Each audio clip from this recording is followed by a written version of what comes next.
Hello, അസ്സലാമു അലൈക്കും. ഇന്നത്തെ ഫുഡൊന്ന് കണ്ടു നോക്കൂ. എന്താ നല്ല വെണ്ടക്ക വറവ്,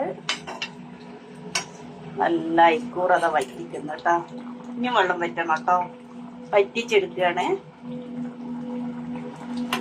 നല്ല ചട്ടിയിൽ കിടന്ന് നല്ല വറ്റി വരണം കേട്ടോ.